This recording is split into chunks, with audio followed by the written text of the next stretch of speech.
Assalamualaikum warahmatullahi wabarakatuh. Alhamdulillah kita bisa berjumpa kembali di channel ini dengan keadaan lebih baik lagi, Alhamdulillah. Sahabat Tembok Hati TV dimanapun berada yang mengalami kecemasan berlebih, yang mengalami stres berlebih, yang mengalami sakit asam lambung belum sembuh-sembuh, ataupun sakit yang lain juga ya, bisa mengakibatkan kecemasan. Bukan hanya asam lambung sebenarnya yang bisa mengakibatkan kecemasan berlebih. Jadi itu namanya ada gangguan psikosomatis. Gangguan psikosomatis adalah penyakit yang melibatkan pikiran kita dan tubuh kita. Jadi gangguan psikosomatis itu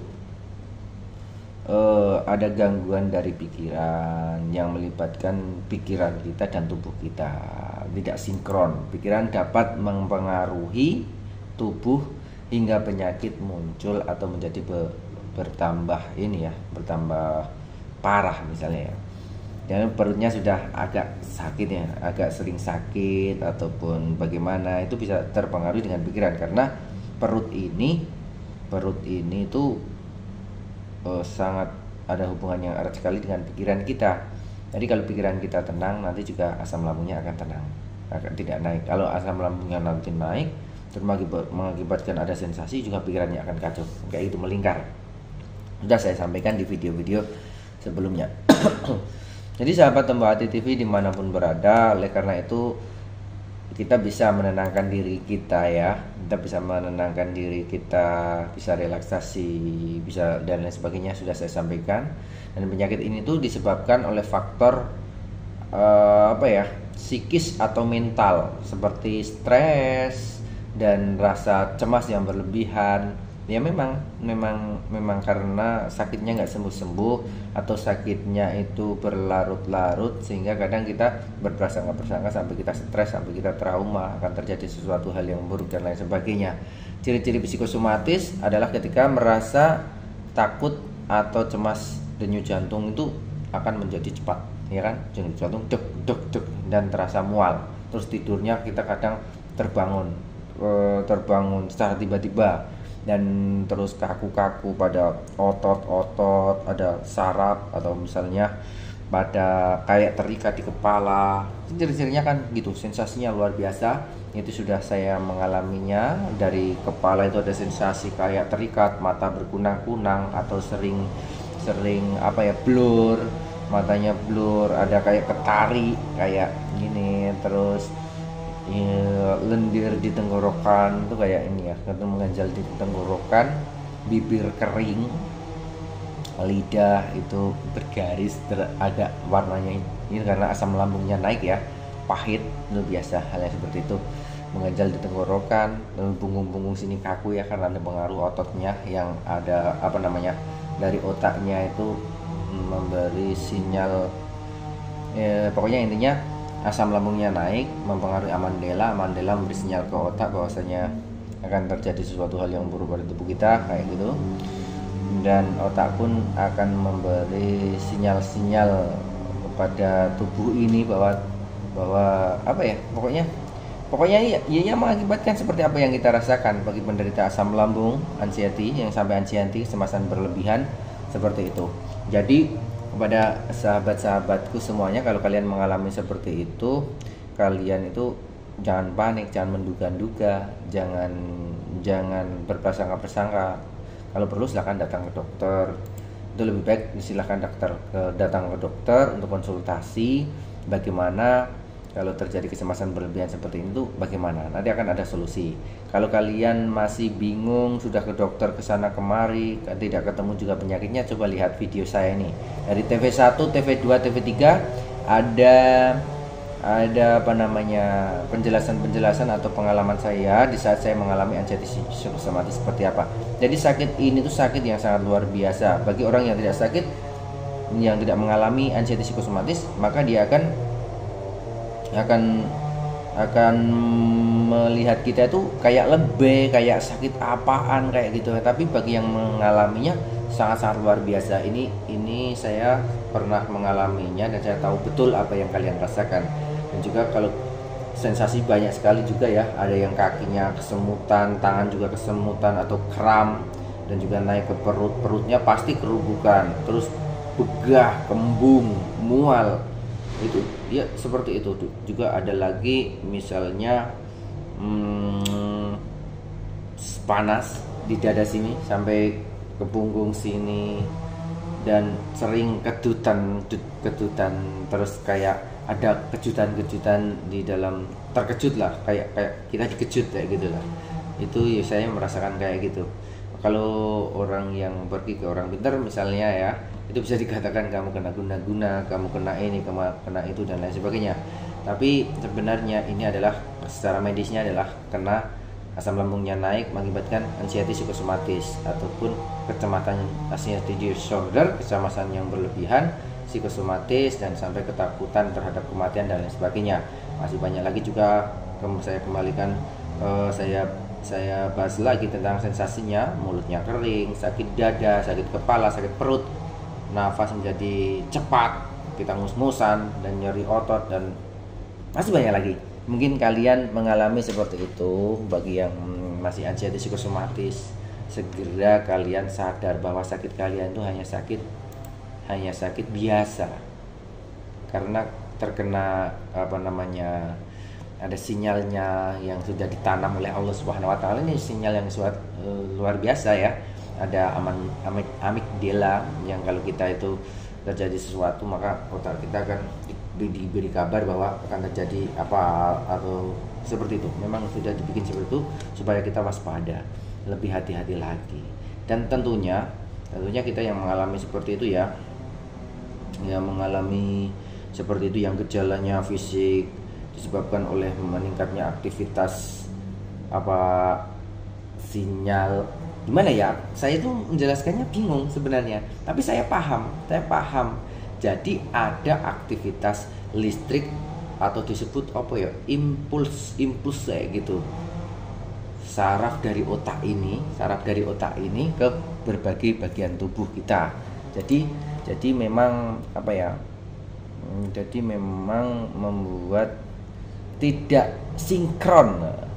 Tak hanya itu ya, gangguan pada pikiran juga bisa menyebabkan penyakit fisik seperti selain asam lambung ya, ada bisa mengakibatkan darah tinggi, juga bisa mengakibatkan stres biasa, ataupun ya pokoknya intinya pikiran itu teman-teman mempengaruhi tubuh kita. Oleh karena itu kita harus hati-hati menjaga pikiran kita, jangan mengucapkan kalimat-kalimat yang buruk, kalimat yang baik. Makanya saya tuh untuk merubah mindsetnya ataupun merubah pikiran kita menjadi baik lagi, itu kita sering-sering melakukan afirmasi positif yang kita tanamkan ke alam bawah sadar kita, supaya kita bisa merubah apa yang menjadi ataupun yang merubah mindset kalian menjadi buruk saat ini. Kita akan merubah itu, kita merubahnya dengan cara memberi afirmasi positif. Kita masukkan kepada pikiran kita, aku sehat, aku kuat, aku tenang, aku nyaman, aku bahagia, sehat sempurna. Dengan izin Allah, kesehatan kita menjaga diri kita untuk tetap hidup dan panjang umur, seperti itu. Jadi kita masukkan kalimat-kalimat itu, aku berani. Sambil olahraga, sambil memijat titik refleksi. Seringkali saya mengajak kalian untuk memijat titik refleksi, itu sangat berpengaruh sekali. Sambil pijat titik refleksi lambungnya di telapak tangan, telapak kaki, kalian bisa mengucapkan, aku sehat, lambungku sehat, aku normal, aku seperti orang. Itu diucapkan seperti itu supaya merubah mindsetnya. Kalau kita sudah berusaha untuk merubah pikiran menjadi positif, kan pola pikir harus kita pikirkan, harus kita ubah ya. Pola pikir, pola hidup sehat, pola makan yang teratur, itu tiga pola itu harus kita lakukan. Itu harus diulang-ulang. Sudah saya sampaikan di TV94 Tombo Ati TV, silahkan diketik. Di situ sudah saya sampaikan mulai dari bangun tidur sampai tertidur apa yang harus dilakukan. Sahabat Tombo Ati TV dimanapun berada. Oleh karena itu yang paling penting kita mengendalikan pikirannya. Dengan kita selalu berpikir positif, jangan mengucapkan kalimat yang buruk. Wah, aku sakit nih. Wah, aku terjadi. Jangan diucapkan. Abaikan saja, dan kalian afirmasi dengan merepetisi afirmasi positif itu, atau mengulang-ulang mengulang-ulang afirmasi positif itu yang sudah kita hafalkan. Aku bersyukur dan berterima kasih, aku sangat-sangat gembira dan bahagia, aku sehat sempurna dengan izin Allah, kesehatanku menjaga diriku untuk tetap hidup dan panjang umur, aku berani lagi, aku dapat membahagiakan orang-orang yang aku cintai. Itu hafalkan, tanamkan. Kita berani, kita percaya diri, kita dapat membahagiakan orang-orang yang kita cintai. Seperti itu. Abaikan. Kalau kita sudah belajar kayak gitu, nanti satu langkah ini sudah mempengaruhi cemas kalian. Kalau kalian sudah belajar lebih baik lagi, menjadi suami yang baik, menjadi istri yang baik, menjadi anak yang baik, menjadi orang tua yang baik, belajar menjadi lebih baik lagi, maka sensasi-sensasi yang muncul kepada kalian itu akan berkurang karena kalian sudah mengalihkannya dengan cara belajar menjadi orang yang lebih baik lagi. Jangan bosan menjadi orang baik, seperti itu. Terus misalnya kalian ada agak kambuh-kambuh, mau keluar, mau kambuh lagi atau bagaimana, maksudnya sensasinya mau muncul lagi, abaikan, tidak usah ditanggapi, kalian segera lakukan solusinya. Jadi keluhan psikosomatis ini kadang sulit untuk apa ya, keluhan psikosomatis, keluhan kecemasan berlebihan ini kadang sulit kalau kita sudah terkena kayak gitu ya. Kita tuh sulit untuk melepaskannya. Kalau misalnya sensasi datang, kita sulit untuk melepaskan itu. Oleh karena itu kalian segera alihkan dengan aktivitas positif yang lain. Hobi kalian apa? Kesukaan kalian apa? Lakukan. Belajar untuk mengalihkan sensasi-sensasi itu. Bagi orang sehat, kalau misalnya ada sakit perut, dia sampai parah sakitnya, sampai kram dan lain sebagainya, dia tuh ke dokter minum obat sembuh. Tapi kita yang sakitnya itu nggak begitu amat sih. Misalnya ada juga yang parah sampai sakitnya luar biasa, seperti saya dulu ya, sampai berjalan aja nggak bisa, saya sampai opnam di rumah sakit dan lain sebagainya, sering ke rumah sakit, sering ke UGD, treadmill jantung, rekam jantung dan lain sebagainya. Kalau dokter bilang kamu baik-baik saja, aku normal, kembali lagi normal, sehat lagi, semangat lagi, kayak gitu. Itu ya kita apa ya, memang aneh seperti itu. Oleh sebab itu, sahabat Tombak TV, silahkan segera alihkan sensasi-sensasi. Kalau sensasinya muncul, abaikan dengan kegiatan positif lainnya. Segera cari solusi, minum air hangat, menghirup aromaterapi apa, bisa minyak apa, saya nggak sebut mereknya, silahkan kalian bisa, minyak gosok dan lain sebagainya untuk merelaksasi sambil kalian hirup-hirup. Dan juga kalian jangan lupa pijat titik refleksinya, refleksi lambungnya itu sangat penting. Pijat titik agar kita tidak stres seperti apa, di telinga, di kepala, di telapak kaki, di titik asam lambungnya sudah saya sampaikan di video-video yang saya rekam sebelumnya. Silahkan ketik aja di pencarian pijat titik refleksi Tombak Hati TV, maka akan muncul pijat titik refleksi Tombak Hati TV, pijat kecemasan berlebih, kayak gitu akan muncul. Silahkan. Ada lagi misalnya kelayangan Tombak Hati TV akan muncul, panas di dada Tombak Hati TV akan muncul. Ketik aja kayak gitu, nanti akan muncul dan itu akan menyemangati kalian. Sahabat Tombak Hati TV dimanapun berada yang masih mengalami kecemasan berlebih, yang masih sulit untuk move on atau lepas dari sakit ini, memang dulu saya berpikir bahwasanya saya bisa sembuh atau tidak ya dengan sakit seperti ini. Saya sampai stres, sampai bertahun-tahun saya stres, saya pindah-pindah dokter, saya pindah-pindah rumah sakit, bahkan sampai saya keluar provinsi, saya ketemu dengan orang pintar, saya ketemu dengan dokter, sampai ke Jawa Timur, sampai ke Jawa Tengah sana, sampai ke Jogja di lingkungan sini, sampai ya berkeliling-keliling kayak gitu, nggak ketemu juga. Oleh karena itu, saya bagi orang yang mungkin sekarang belum lepas kayak gitu, ya saya mengerti banget apa yang kalian alami. Terus bagaimana saya lepas dari ini? Ya saya segera sadar bahwa saya ini ternyata ini sakit biasa saja. Kalau sakit biasa saja berarti saya harus beraktivitas biasa saja, saya harus kerja biasa saja. Kalau terjadi sesuatu ya udah, saya abaikan, saya langsung cari solusi, saya makan sedikit demi sedikit tapi sering, saya minum air hangat sedikit-sedikit tapi sering, saya lakukan pemijatan titik refleksi, saya lakukan hipnosis mandiri, ada di videonya, saya lakukan polanya, 3 polanya saya lakukan, pola hidup sehatnya bagaimana. Pola hidup sehat itu saya harus berjemur, saya harus olahraga, saya harus gerak, saya harus aktif, beraktivitas yang positif. Dan juga ada pola pikirnya, pola pikir yang baik bagaimana ya, kita kita pendekatannya kepada agama, misalnya ketauhidan kita pendekatan kepada agama, kita bersyukur dan berterima kasih, kita ucapkan kepada Tuhan yang memberi hidup kepada kita. Alhamdulillah kita masih bisa bernapas, dan juga kita misalnya kita sholatnya lebih rajin lagi, mendekatkan diri kepada Allah, baca Al-Quran bagi yang muslim, bagi yang non muslim ya silahkan dengan caranya masing-masing. Terus kita bisa lebih baik lagi belajar sholatnya, lebih baik lagi banyak sholat sunnah yang kita lakukan selain wajibnya harus dilakukan. Terus kita segera sadar bahwa kita itu punya orang tua, kita doakan orang tua yang sudah meninggal apabila, dan kita patuh kepada orang tua, kita minta maaf kepada orang tua. Pendekatan kayak gitu kita lakukan. Semakin mudah, semakin enteng pikirannya, stresnya akan berkurang. Kita menyisihkan sebagian rezeki kita untuk anak yatim, kita menyisihkan sebagian rezeki kita untuk panti ataupun untuk orang-orang di sekeliling kita yang membutuhkan.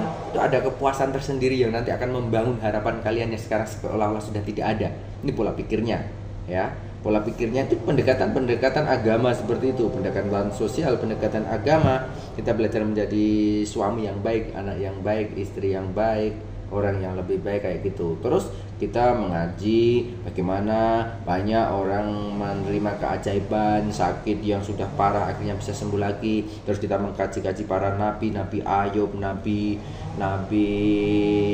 banyak kan, para nabi yang dulu itu sakitnya luar biasa diuji Allah Subhanahu wa taala. Terus bagaimana cara sembuhnya, ada ayat ru'yahnya, bagaimana kalau kita sakit kita sentuh bismillah untuk bijatil wa qudratil misari ma'ajid wa hadir, doa mustajabnya.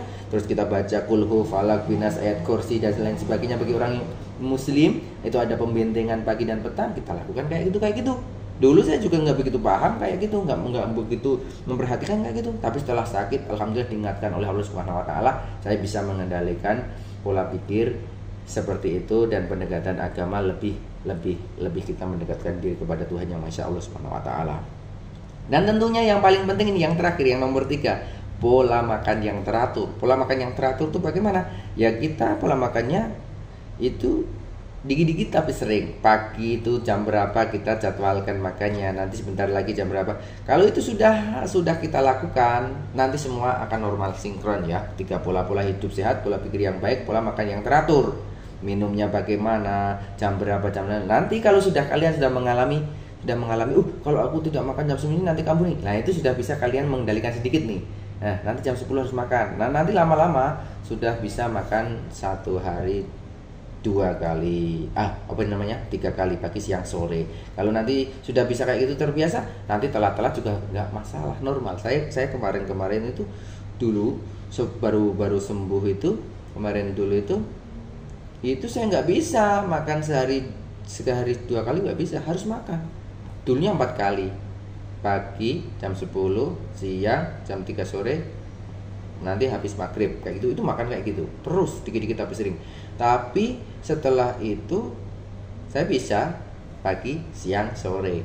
Sekarang nih kalaupun saya misalnya kerja nih, saya terlambat nih sama teman-teman, saya makan pagi sama sore aja sudah nggak masalah lagi, sudah normal kembali. Padahal dulu kalau waktu saya kerja itu saya kemana-mana bawa bekal nih, bawa bekal sedikit gitu makan. Kalau misalnya ada sensasi yang kelayangan tuh makan, bisa refleksi gitu. Tapi lama-lama terbiasa, dialihkan dengan pekerjaan, dialihkan dengan kesibukan yang lain, positif yang lain. Hobi kalian lakukanlah, kecintaan kalian lakukanlah, apalah, pergi kemana lah, refreshing lah. Jangan hanya diam toh di rumah, jangan hanya bingung bagaimana cara mengatasinya. Jangan banyak-banyak terus lihat gadget, hindari pantangan anxiety nih. Pantangan anxiety sudah saya sampaikan di video-video sebelumnya. Pantangan anxiety, pantangan asam lambung, dan apa yang harus kalian lakukan sudah saya sampaikan semua. Silahkan kalian lihat dengan perfect, melakukannya dengan perfect, dan mudah-mudahan akan menjadi wasilah. TV94 Tombo Hati TV, silahkan ketik di sana. Akan di akhir video akan saya kasihkan video mana yang harus kalian klik, itu kalian bisa langsung tonton. Tapi sahabat Tombo Hati TV dimanapun berada, jangan terlalu banyak lama-lama pegang gadget. Kalian hindari dulu WA, kalian hindari dulu Instagram. Kalau kalian tahu pantangan anxiety, lihat status orang, lihat IG orang, itu nanti kalian akan bisa ke-trigger lagi. Apalagi ada grup-grup anxiety, kalian mendengarkan komentar sana, komentar sini yang dia itu masih tinggi anxiety-nya, kalian bisa ke-trigger, bisa kambuh lagi kayak gitu. Tapi kalau kalian sudah tahu bagaimana cara mengatasinya, kalau ada kalimat buruk bagaimana cara men-skipnya, kalau ada berita kriminal bagaimana cara men-skipnya, kalau ada berita-berita yang tidak bisa kalian terima atau memperparah kalian, itu kalian sudah bisa men-skipnya, itu kalian akan segera sembuh dan segera berani mulai detik ini dan seterusnya ucapkan aku sehat. Mulai detik ini dan seterusnya mulai ucapkan aku berani, aku percaya diri. Abaikan, ada sensasi jangan diucapkan. Kalau ada sensasi jangan diucapkan, abaikan saja. Ya, kayak gitu ya. Mudah-mudahan ini akan menjadi penyemangat kalian. Nyatanya saya bisa normal kembali, sembuh kembali, alhamdulillah rabbil alamin. Kita sekali lagi bersyukur kehadirat Allah Subhanahu wa taala yang telah melimpahkan rahmat hidayah kepada kita semua, sehingga pada kesempatan hari ini dan seterusnya kita semua diberi kesehatan, kekuatan, ketenangan, kenyamanan, kebahagiaan, kesehatan yang sempurna. Dengan izin Allah, kesehatan kita menjaga diri kita untuk tetap hidup dan panjang umur. Kita berani lagi, kita percaya diri lagi, dan kita akan dapat membahagiakan orang-orang yang kita cintai. Mungkin seperti itu yang bisa saya sampaikan pada kesempatan hari ini. Sampai berjumpa di video selanjutnya. Assalamualaikum warahmatullahi wabarakatuh.